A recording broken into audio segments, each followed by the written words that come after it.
قوي قوي عشان يبقى ايه ما يتقطعش معانا واحنا بنعمله. صلوا بينا على النبي عليه الصلاه والسلام. الدنيا هتضلم علينا واحنا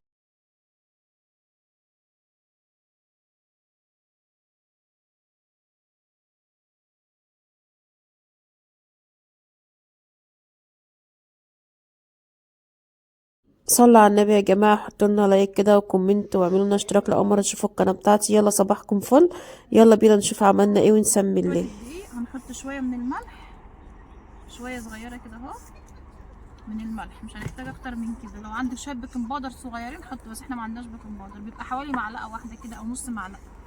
الميه بقى ما شاء الله ننزل بقى حبه بحبه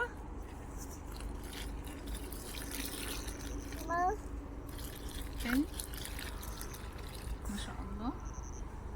هبدا بقى اقلب بقى كده بسم الله، واقلب حبه بحبه كده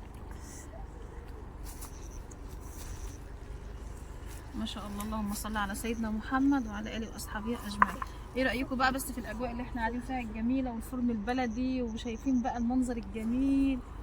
حتى لسه ما شغلناش الفرن. نعم نعم بقول لك اسكتي انا خالص. جعان.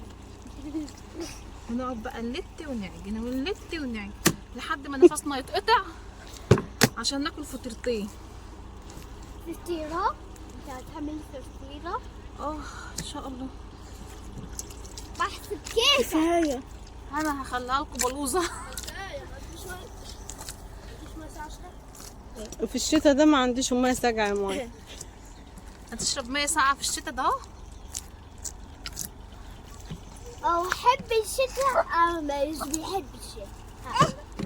يلا يا عسل. هعمل وراك واشتراك وسيب خلاص تعالي. اشتراك. الفرن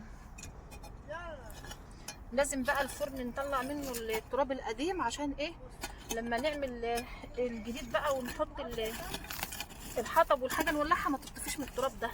فلازم الخطوه دي مهمه قوي في الفرن البلدي. قبل ما نولع الفرن ونحميه يعني نحط فيه تاني حطب ونولع، لازم ايه نعمل الخطوه دي عشان الخطوه دي مهمه.